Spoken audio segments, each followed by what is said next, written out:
Sri Akal ji, how are you? Sat Sri Akal, Waheguru Ka Khalsa, Waheguru Ki Fateh. Yes, how are you? Yeah, I'm keeping well. How are you? Yeah, I'm very well. I'm very well. Good. Wonderful. It's great to see you again. Good to see you also. Yeah. And so this time we're going to be talking about the 17 United Nations Sustainable Development Goals, yeah?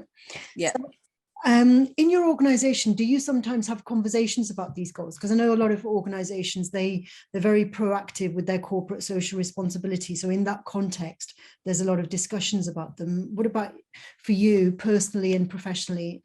Are these at the forefront of your mind in any way?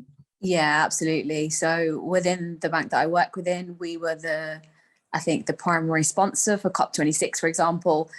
So climate is really a big focus for us.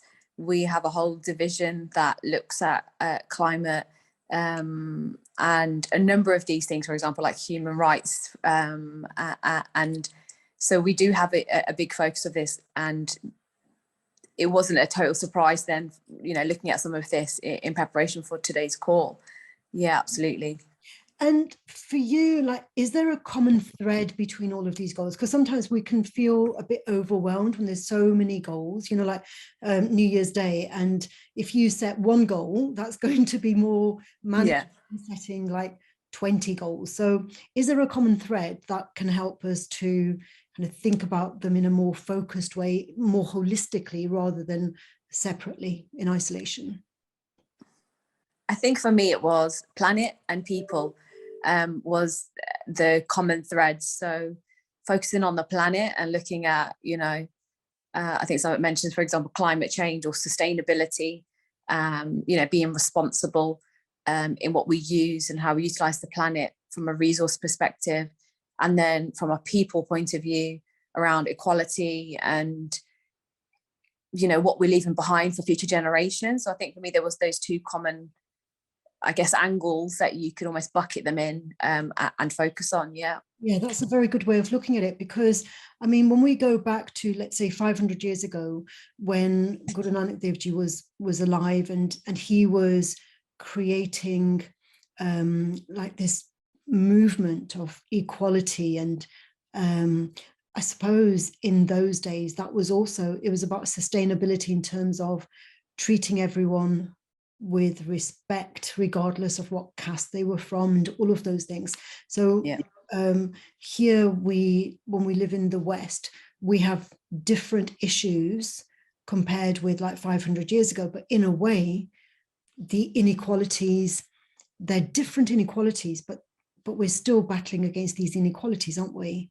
Absolutely. I did write down, as I was looking at these, gender equality and reduced inequalities is one of the couple of them that I pulled out from the 17 goals. And I was absolutely thinking about Guru Nanak Dev Ji's abolition in effect in Sikhi around gender inequalities, and then also reduced inequalities with Guru Gobind Singh Ji Maharaj abolishing those caste inequalities for us. And we still see how people are, treated differently or given different opportunities. And whether you look at that from, for example, in the West, whether that be someone from a Black, Asian, ethnic minority, and they might be around their career progression, for example, and that may be how it's moved on, for example, from those 500 years, or is it the opportunities that people get to, resources, things like sanitation and water? You're right, those inequalities are still there, whether they're the same issues or whether they've moved on is something else, but there's clearly still, everyone's not getting the same experience or the same opportunity. So those equalities are really, really vividly still there. Yeah, because in some of the conversations I've had with other colleagues about this, is that I've been talking about the fact that even though in Sikkim, gender equality is like a core principle, but when we look at the senior leadership of our gurdwaras, we still see that there are inequalities there. There's very few women who are pradhan, right? They may Absolutely. be members, they may, the committee membership may be quite balanced, but when we come to that senior leader position, the pradhan, it's very rare to find female pradhans. And then people will say, oh, but they have the opportunity, it is possible, but then that's the same as we hear in organizations where we complain about racism. We say, well, in terms of being a professional in the health industry, in education, in all of these industries, we're highly educated and we have highly skilled jobs, but then we're not the decision makers, though. We're not senior leaders. And some people will say, yes, but Asians don't have these leadership qualities. They're great at being highly skilled professionals, but they don't have the leadership qualities. And so, but we see something similar. It's like, it's not only in these organizations where women or people from ethnic minority backgrounds are not perceived to be highly skilled in leadership. Excuses are made. It's like, oh, they prefer to spend more time with their family. That's a very common thing, isn't it? It's like that doesn't allow them the freedom to travel or the freedom to kind of work hours, unsociable hours, etc. So all kinds of excuses are made for why we don't have that balance at that top leadership position. What do you think about that? Absolutely. I was thinking about Gurdwara committees, and that's because there's a couple of Gurdwaras here where I live in Leicester and that I go to, but a specific Gurdwara, the whole committee is male orientated, and it's very much the women that are involved in the Gurdwara from a voluntary perspective are involved in in the kitchen and langar and those kind of things. And you will get volunteers that will get involved in kirtan and do Maharaji Seva, but actually, the official committee as such in one particular Gurdwara that I go to is all middle-aged men. And as a young female that goes to the Gurdwara, how is that relatable? My Sikhi is relatable, but from a structural committee point of view, are they relatable? And actually, I've had conversations with some of the committee about things. I work for a bank, and I've talked to them about, for example, at the Gola, can we get a streamline, facility, because people of our generation don't carry around cash, and actually, how long can we continue to, people either use, for example, a pound at the Golak, and how long have people been paying a pound in at the Golak, and actually, how do we move it with the times? But also for me to have that conversation as a young female with specific age group or demographics, it's still very, very much prevalent. And in that same essence, could a female of South Asian heritage be the breadwinner in her house and male stay at home and look after the children? It's unheard of, and will probably be frowned upon within our community. Yet within our Sikhi, we talk about inequality, but don't perhaps practice it so much in the day-to-day. Well, talking about that, about it's unusual for men to be stay-at-home carers. It's unusual, and it's also unusual for us to talk about homosexuality in our community. Yeah, and we live in England, and where it's one of the protected characteristics, and yet we don't talk about it. We just assume that everyone is heterosexual. We assume that everyone will have a family of the nuclear kind of family. So those, it's like, well, we're not living in an age where these things, we've moved on. I was just talking yesterday with someone, and it's like we've moved on to the fact that 500 years ago, we didn't have to have discussions about, is it okay for me to donate my kidney? Is it okay for me to have a liver transplant? Is that okay? Is it okay for me to accept that? Is it okay for me to, offer my heart, my eyes when I die? Is that kind of part of our, is it part of God's will, divine will, for us to do that? To do that, so there's so many things that we're not talking about, and so that's to do with well-being, good health and well-being. How can we advocate for well-being, for Sarvat Pala, if there are people in our community who are living lives which are not traditional, and we ostracize them, we marginalize them, we kind of say, well, they don't go to the Gurdwara. Well, they don't go to the Gurdwara because they don't feel accepted there, perhaps. Yeah. It's interesting because I have a friend at work who's been brought up as in a strong Christian household, and two of her siblings are homosexual. And she asked me about this. What does your religion, tell you about this? And although there is guidance, what would be a successful marriage, actually, when we talk about, in Gurban, it talks about the soul bride, meaning us as individuals merging with Vaiguru. So actually it doesn't necessarily specify in respect of gender in that respect. And she found that really interesting. But I totally accept what you're saying in that respect. When I think about going to the Gurdwara, there's a girl that I follow on LinkedIn actually, who is disabled and comes from the Sikh community, and finds that actually the Gurdwara it doesn't facilitate her from that perspective, or somebody who is a wheelchair user or has PTSD and would find crowded places actually really uncomfortable. And we don't consider these things.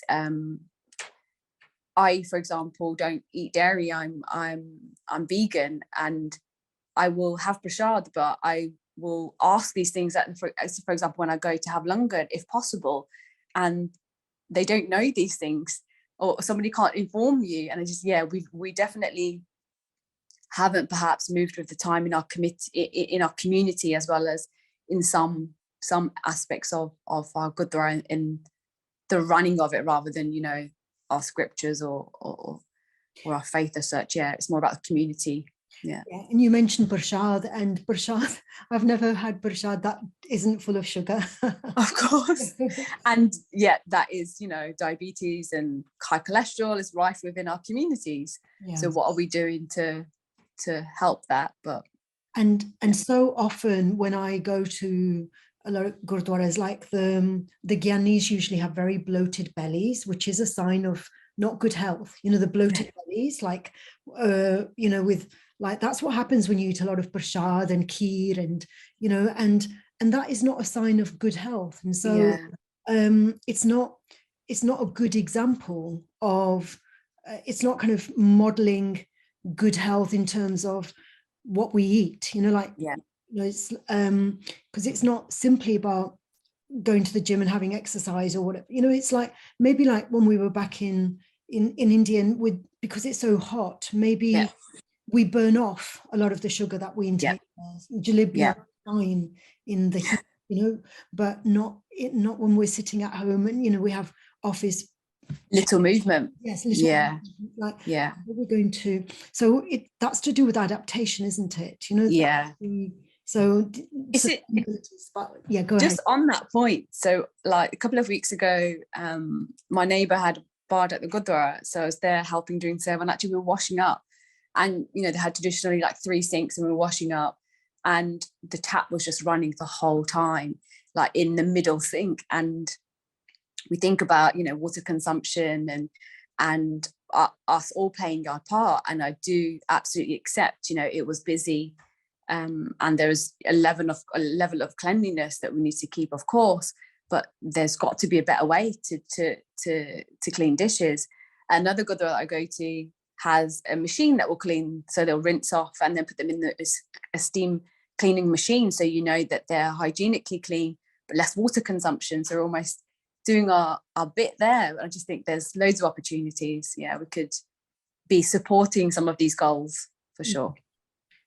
So there's, I suppose, conversations and discussions are one way of like triggering maybe slightly different ways of doing things, even if it comes to, I heard one of the conversations that I've had last week.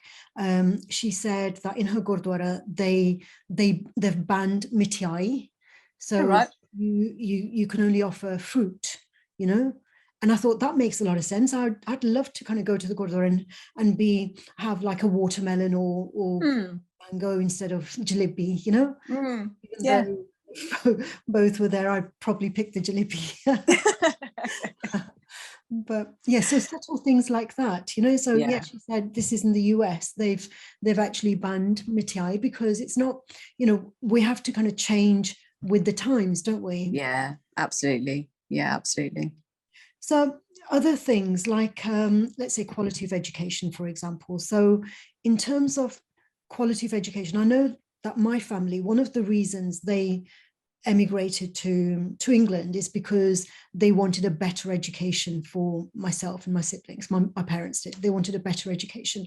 And what do we mean by a better education? What do we mean by a quality education? Because in my view, my education, I learned to read and write, of course, so that's great. I learned to, mathematics skills, and, that's great. But I wasn't really taught about how to navigate in a world in terms of sustainability. So in that respect, I think the focus on my education was very much on making me a productive human being, productive rather than prosperous human being. What are your thoughts on that in terms of who designs the curriculum? How do we educate? Why do we educate? Yeah, interesting, because I feel like some of what is in the curriculum at the moment, and I may not be very close to it, isn't perhaps relevant to our living day and age now here in the UK. And then there's opportunity to better educate around our history and British Empire, colonization, those kind of things. And also, I do understand that in schools now, they do talk about things like homosexuality, or that children can come from same parent families. So they are creating awareness of what our social community looks like better. Whereas at my day, it was probably, like you say, that traditional family nucleus. But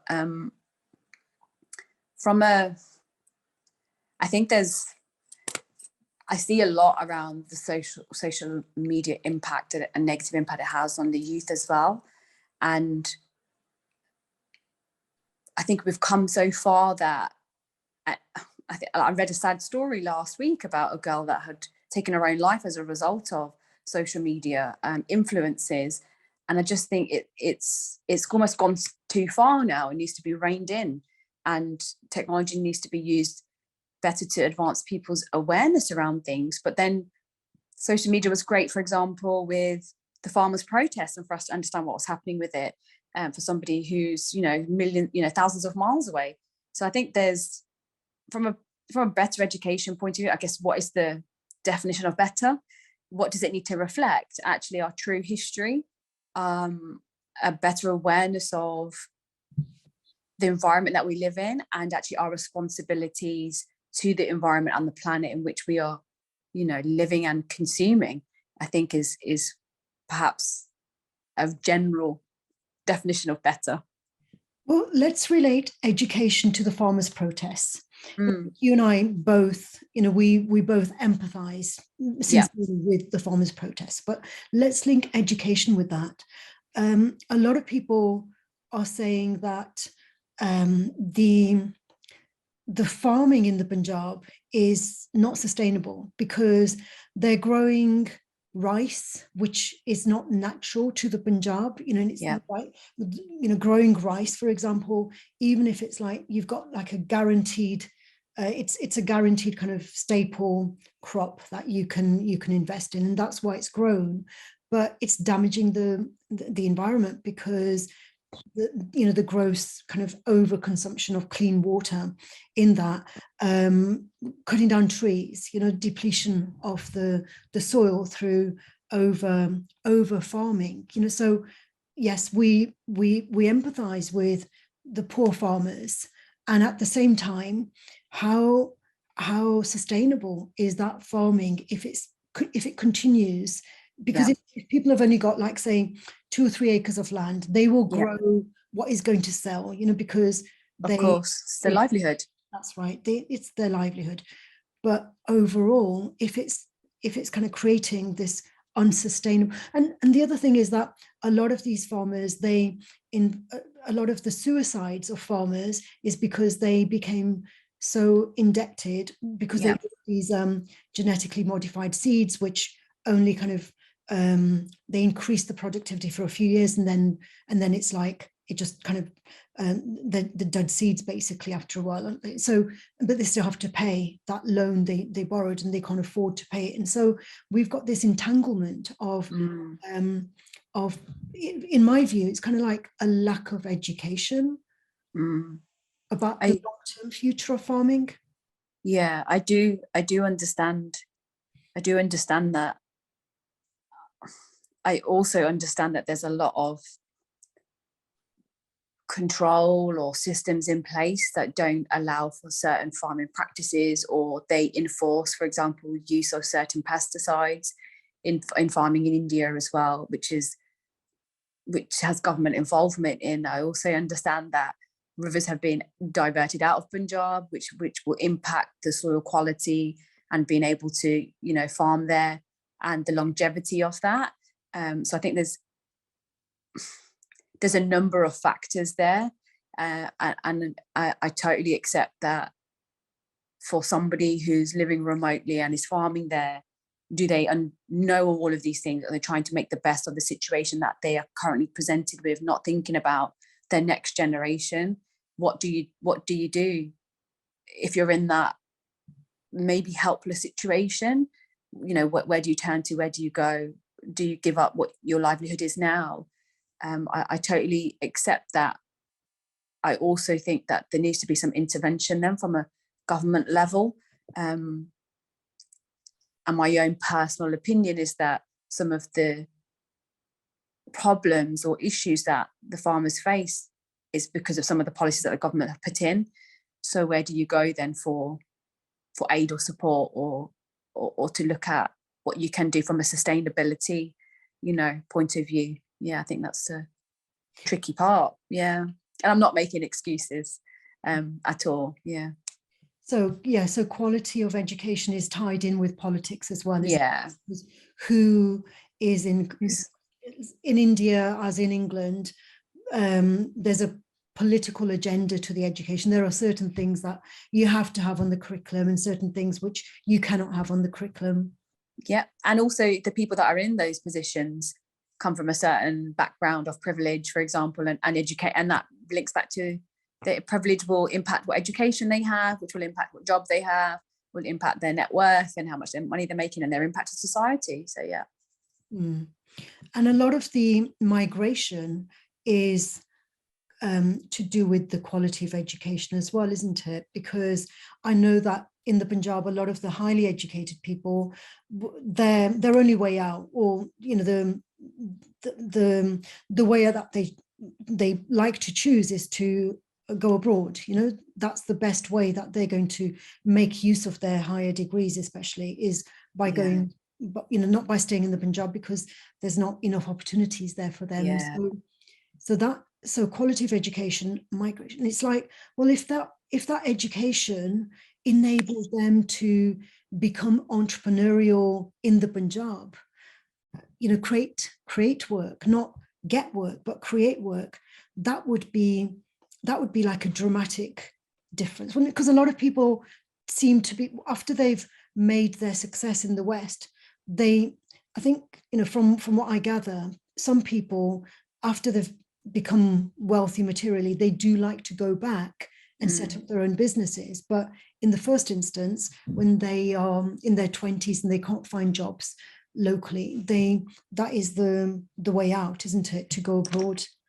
Yeah, usually. And it's interesting you say that in most instances people will go back and set up businesses, and that because I know a lot of people that have of my parents' generation that have migrated over and don't necessarily go back. They may go back and create an 8-bedroom house there for when they go on holidays or whatever, but they don't go back and almost reinvest back into the community in which they were brought up in. Yeah, I think some people almost abandon ship perhaps after they've set themselves up in the West and have set up a comfortable life for themselves. Yeah, because we grow roots, don't we, in the new country? Because I know one of my brothers, for example, he always dreamt of going back to the Punjab, but now he's got grandchildren here, so of course, it's like, what do you choose? Do you choose to be closer to your grandchildren, or do you choose to be closer to the land where you were born? And it's usually the grandchildren. So the thing is, like, land, it's like, again, 500 years ago, land seemed to be more important than it is for those of us, especially who've kind of emigrated. We've given up our, the roots, like the land where we were born. So here, I think I've probably lived in about 20 different places already, so we're not tied to the house that we were born in. We're not tied to the house where we grew. The culture is very much about moving to where your work is, moving. It's usually related to work, isn't it? Yeah. So there isn't so much of an attachment with, well, this is our land, this is what we will do to create our community here, and we'll do whatever we can to sustain our community, for the rest of our lives. Yeah, you're right. Interestingly, my parents haven't moved as much, so I think, and with specific memories, I think in the household that they're in, that they haven't moved so much. But I think for my generation, a house is a home, but there isn't that emotional attachment to the surroundings and stuff. It's about accessibility to local amenities and I guess convenience, rather than any emotional feeling. Let's link that, the fact that we're, yourself and myself, if we want, a house, like you say, a house is like, sometimes I know my next door neighbors, we've lived together like for about 12 years, and they're in transition now. They're going to move because they've got 3 children. 10 years ago they didn't have any children, so you have as your family increases, you want a bigger house, and so either you move because you want your family to be more comfortable, but in the past, I think you just get like bunk beds. So like I'm one of 5 kids, and actually, we brought up in a modest 3-bedroom house, and bunk beds in the room, me and my sister, and share a double bed. I shared a double bed with my sister. That was normal. Absolutely. Absolutely. I guess it does relate back to the goal around like industry, innovation, infrastructure, where actually houses now are more compact. They have less garden space, but communities are maybe a bit more closer. I moved into a new build about 5 years ago, and actually the community where I live, we all know each other and we'll see each other and speak every day. Whereas actually where my parents live, they probably don't have that same relationship with their neighbours. So it's that's interesting. It is interesting. It is interesting. But then, and I think about things like, like loft insulation and solar panels and things like that, what I can do to try to support the environment. Whereas perhaps my parents' generation is a bit less responsive to those things. So let's link that to sustainable communities then, sustainable cities. It's like it's all interlinked. And so how do we build communities that are really strong around ourselves? Is it communities of interest, or communities because, like my neighbors, we do talk to each other, accept parcels for each other, all of that kind of stuff. And that's not because we're from the same racial community in any shape or form. So we don't, in the neighborhoods where we live, very rarely are we living in neighborhoods where everyone is racially the same. That's the beauty of living in a cosmopolitan environment, isn't it? So it's not based on our values or our kind of interests in terms of our lifestyle as such. But so how do we make these communities, because I never talk to them about sustainable issues or recycling, or we do have recycling bins that we take, whatever, but we don't have discussions about whether we use pesticides in our gardens and things like that. So how do we kind of create these communities where there's this culture of sustainability that is openly discussed? It's interesting because so when I bought my house, I bought it off plots. I didn't know who my neighbours were going to be, and actually it is mixed here, but there is a lot of South Asian individuals from South Asian heritage, but it is still mixed.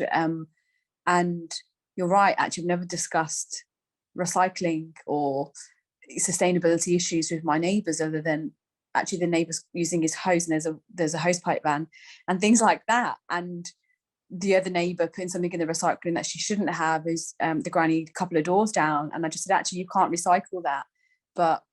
And you do see some individuals. So I've been out, for example, out the front, we have a bit of a soul and a water area. People go out for walks with their dogs.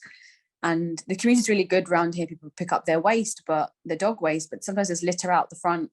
and I'll go out and collect that, but the neighbours don't necessarily get involved in that. And I have seen other individuals from across the estate do the same. But for example, at Diwali or Bandish or Divas, the street will get together and the neighbours will get the munji out and they'll all do fireworks together. And then we will all be out there the next day cleaning up. So I guess there's some collective responsibility around keeping where we live, you know, clean, and thinking about the impact that it will have on the environment. But what impact will the fireworks have had on the environment in the first place, rather than going out cleaning the litter? It's interesting because I haven't really thought about that, around discussing that with my neighbours or my immediate community here. But I have had discussions around that at the Gurdwara, around recycling, for example, and the water consumption, and those kind of things. And even just speaking to the Gandhis around, you can recycle this and you can't recycle this, and what impact they can have. It's very interesting, because I think it's something I need to think about, and how can I impact that, for sure. Yeah, definitely a takeaway for me today.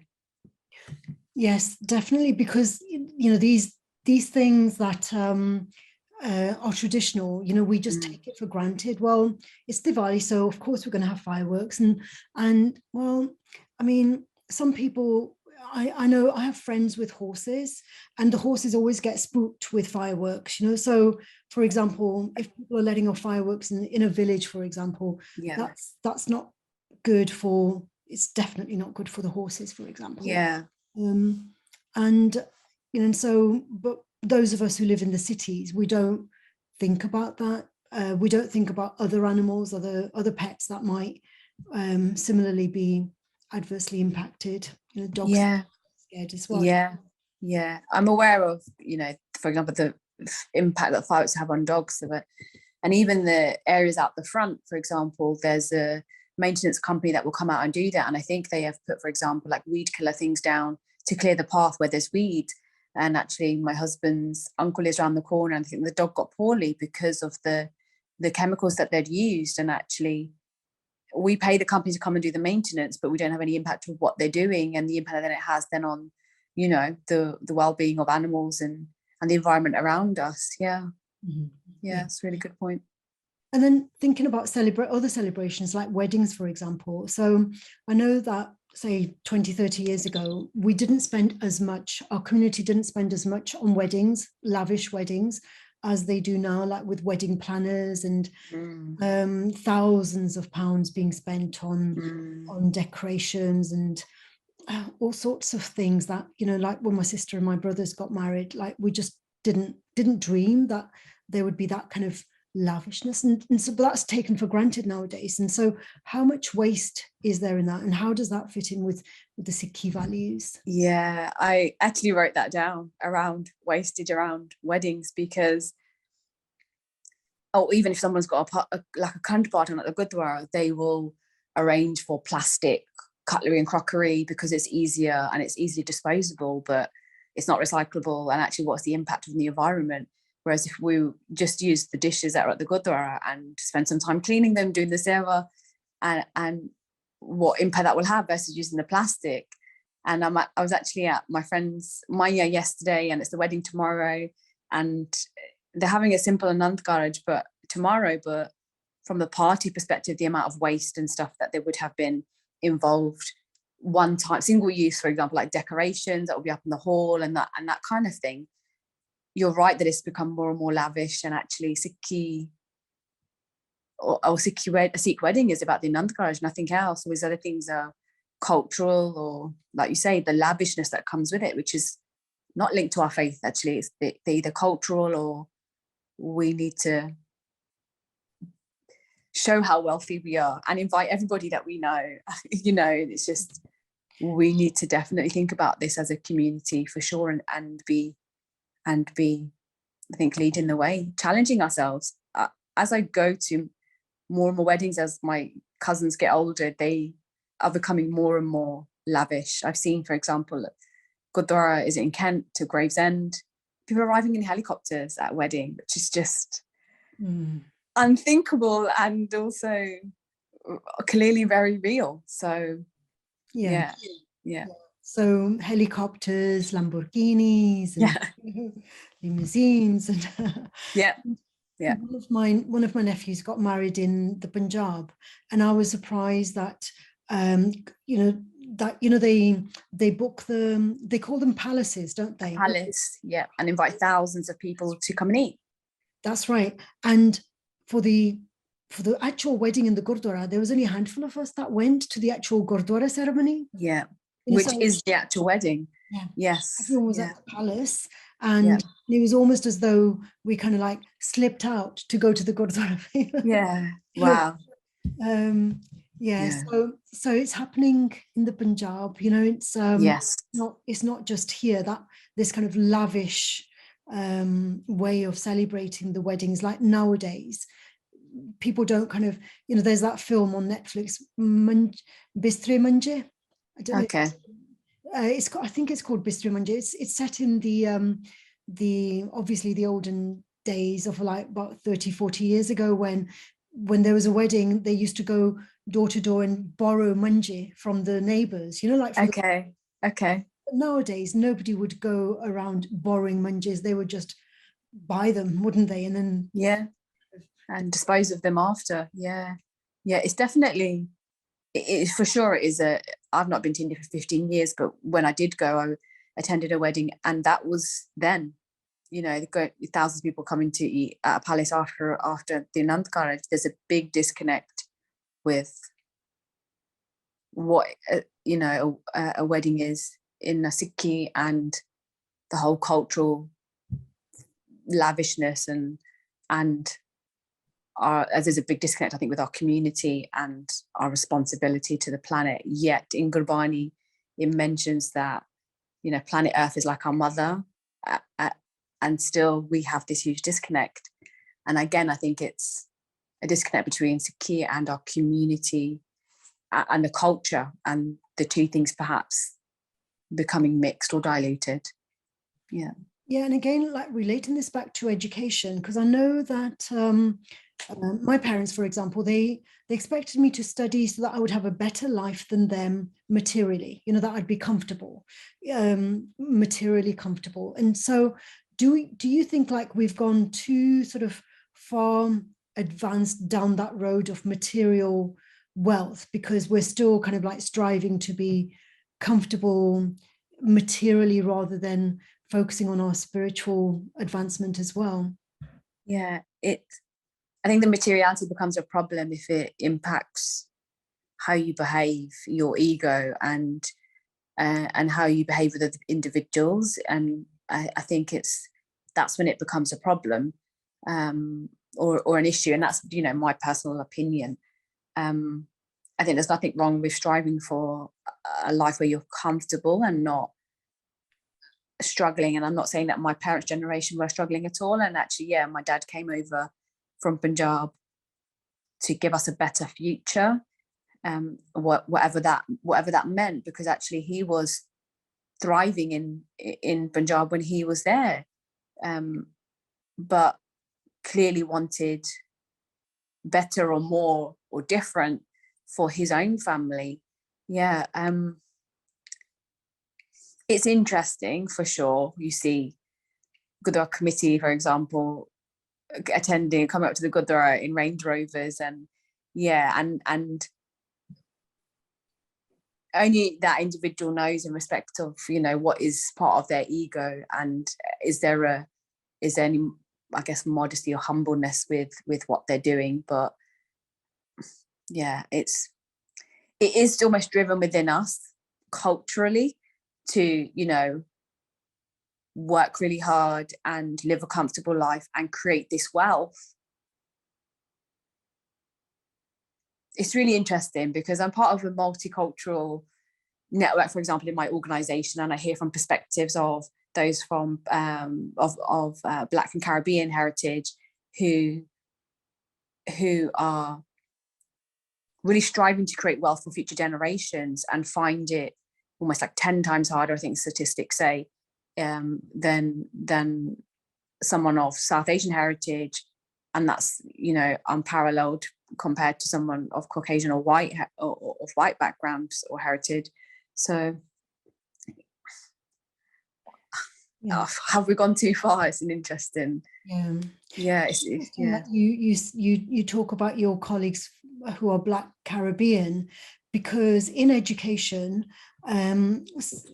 Indians and Chinese, and you've probably read this, like, because it was in that report that was commissioned by the government, Indians and those from Indian and Chinese communities tend to do better than their white counterparts in education success, whereas those from Afro-Caribbean backgrounds and Pakistani and Bangladeshi, they do really poorly, so I wonder why that would be. Is it to do with relationships? Is it to do with family structures? It's like, because I think the report was it was controversial, the report was, because it was kind of like trying to say, like, there's model minorities, like, and that we Indians and Chinese are kind of like, we could become elevated to that position of like, well, look at them, they're doing well, they attend weddings in helicopters and Lamborghinis, and they have rain, it's like it's okay for them. So that report, the reason it was controversial was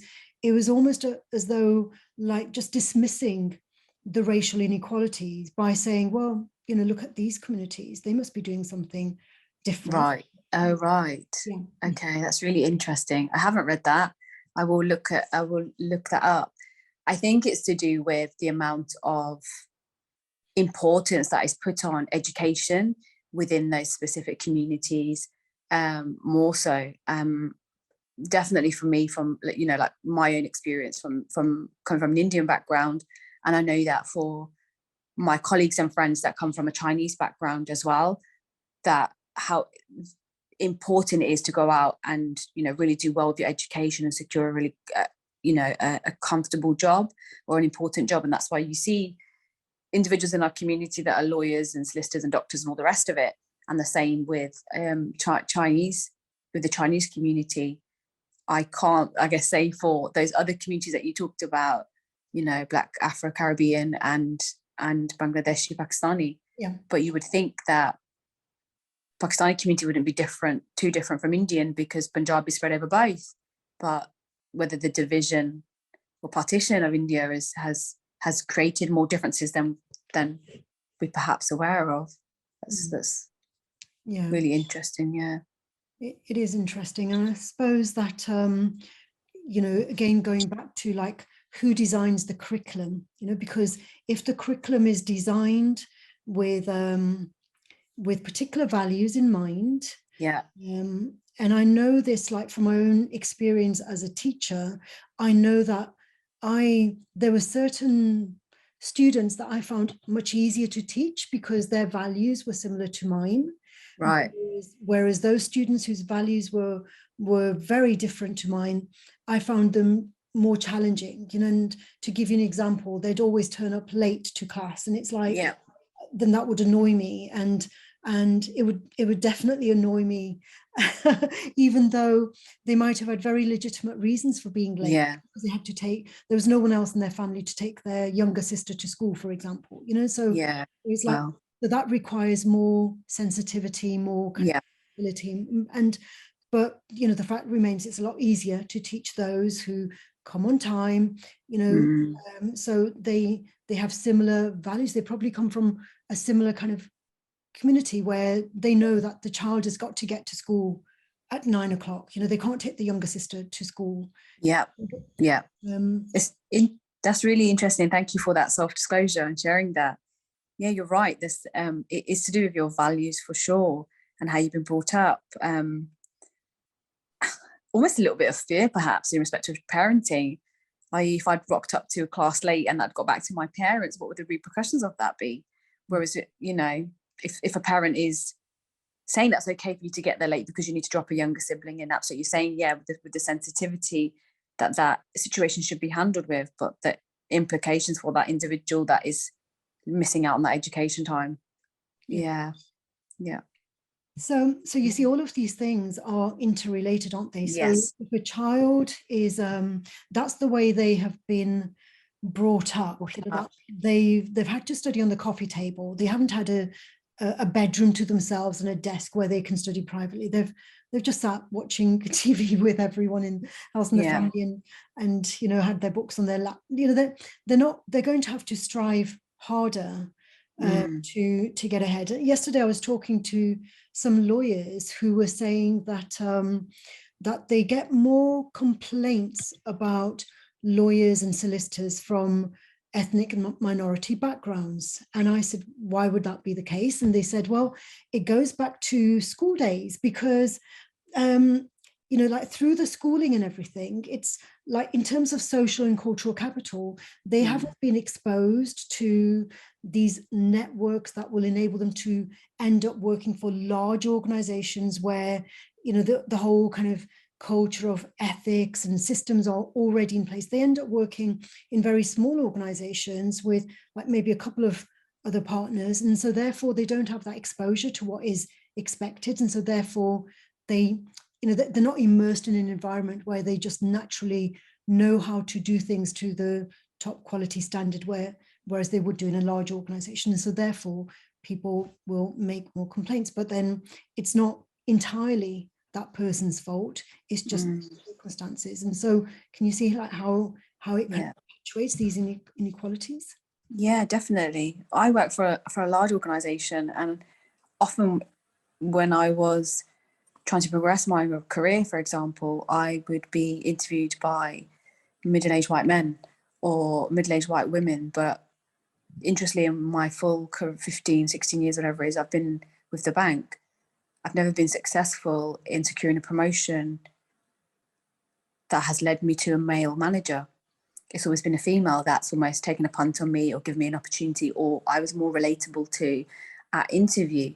And that definitely stems from my characteristics, my mannerisms, and that would have been impacted by my education and my socio-demographic and my background, my heritage, for sure. Am I not relatable to a middle-aged white man, for example? Are there differences in the way that I would speak and how they would speak, that they, like you perhaps with that student that would turn up late, get annoyed? Do they perhaps get annoyed with my specific mannerisms or the way that I would present myself? And I think that's really interesting and telling, even now in 2022, in a professional environment that is a huge multinational organization. That's so interesting what you've just said, because as you know, I work on education with senior leaders. And I don't know if I've mentioned this to you already. I probably have, but let me say it again because it's relevant to what you've just said, is that to date, over a 3.5-year period, I work on MBA programs. And so some people take 2 years to complete those, some people take 3 years. So over the past 3.5 years, 100% of my students to get distinctions, 100% of them are male, and over 90% of them are white male. This is like the distinction grade. And merits, so basically you can assume from that the women and the majority of those, like from minority ethnic backgrounds, get merit rather than a distinction. And these are externally assessed. And on 4 occasions, I've put forward a male and a female, like this is like not at the same time, like over this 3-year period. On 4 occasions, I put forward, on par, a female and a male on par. They're from the same cohort. I've seen their work over a 2-year period. The woman's got a merit and the man's got a distinction, when their portfolios are kind of, at the same level. Released. Yeah. I just completed a diploma in international anti-money laundering. I work in financial crime, and I got a merit, and I know I worked my socks off. And is that system, education system, this specific, franchise or company, that is it tailored to a specific demographic? Because it's those that have written the curriculum, it's those that have influenced the structure and the marking structure and how the whole system of how it works. Yeah, absolutely. Yeah, it's the curriculum design, it's the criteria that is used. And I know because I assess as well. Obviously I can't assess my own students. My students are assessed externally, and at the same time, that same organization that assesses my students, I assess students from other universities, you know, and so I know that the bias occurs in the criteria. Yeah, definitely. And so it's perpetuated. And so when we've got like an education system with these biases, and there's that lack of kind of accountability, and, you know, because, you know, people like yourself and myself, we haven't designed those criteria. And by the time like we've raised these concerns, you know, it's like it's too late, because it's like I can only kind of like demonstrate this, like, well, how come 100% of them are male? It's like I didn't have those figures 3 years ago when I started to see the problem. And 3 years is a very long time in a person's life. And, you know, and by the time I'm kind of, we kind of get worn down, don't we? It's like by the time people start to listen and to take notice of those, we will have moved on. You know, we will have kind of like, we won't be there to kind of like see the follow-up. But thinking about the follow-up, only 2 of my women over the last 3 years are from minority ethnic backgrounds who've, you know, they've got merits, and but they deserved distinctions. And one of them, even though she completed the course, she was overlooked for promotion. She had to resign and move on to another organization to make use of her qualification. Wow. That's something that happens too often, that women like yourself, you know, you may have to, like, if you don't get promoted in your own organization, you would be forced to look elsewhere. And and there's kind of inequalities in that, you know, in because sometimes that comes at a cost. For some people it might be quite easy to move from one city to another because they were in search of that better job. But for others, again, it's to do with that well-being. You might not want to leave that community that you've built up, you know, the relationship you've built up. So it's a great cost to you. Definitely. Or even if it's not even in a different city, you know, it could impact your work-life balance. You may need to travel more or commute more or whatever. Yeah, definitely. I have really thought about these because you know, the multicultural network that I'm part of in my organization, one of those things is around career. One of the focuses that we look at this is around career mobility, and what are the differences that we see, and these kind of challenges that I've experienced myself, but so many of colleagues from Black, Asian, ethnic minority backgrounds. And, you know, is the recruitment process really fit for purpose? Is it tailored to specific individuals? Is it written to benefit certain individuals because of biases that have been overlooked from whenever it was first created? And you're right, by the time you collate things and you try to influence that change and you feel you're on the cusp of change, actually something else happens, something else a priority, or we move on from that. And I felt like we were on the cusp of change organizationally, I would probably say a couple of years ago, and then things have changed, whether that be COVID or whatever, almost different priorities. And it is a ongoing struggle, I think. I feel like my responsibility isn't necessarily that it's going to see a change in my lifetime. I feel my responsibility is to support the future generations. And I see graduates joining the organisation, and how can I help to shape or influence what their journey is going to look like? Definitely. And it's about joining the dots, isn't it? You know, connecting the dots. And so the event that I went to yesterday was, as I said, it was lawyers and the head of like the Law Society for England and Wales. She's the first woman, she's the first Muslim, South Asian, you know, so yes, it felt kind of, it felt great to see that she had managed to overcome all sorts of obstacles to get to that position. Yeah, definitely.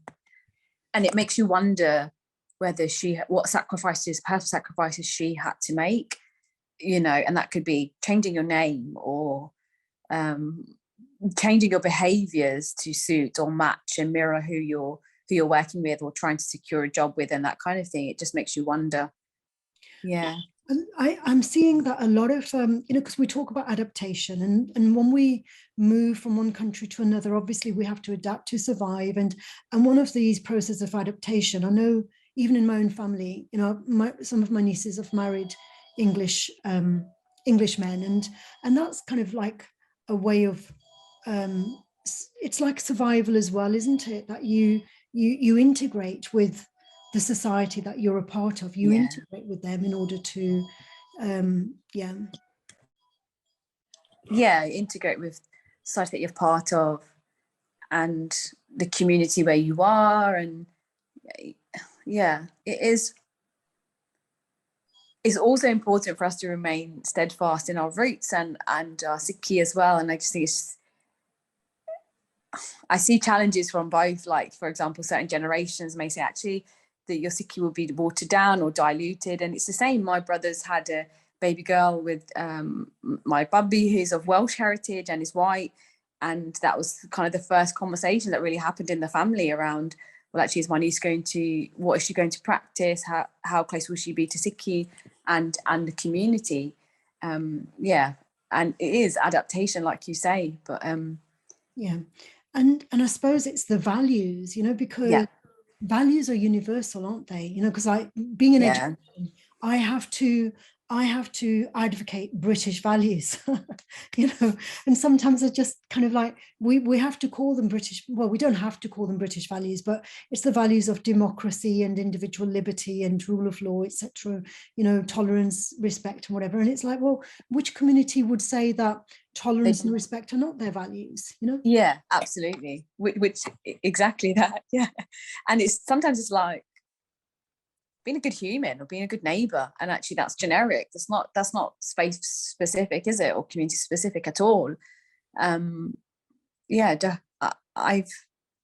It's interesting because, for example, my bubby, she comes to the Gurdwara of me every Sunday, so does my niece, and she frequents the Gurdwara more than my brother does.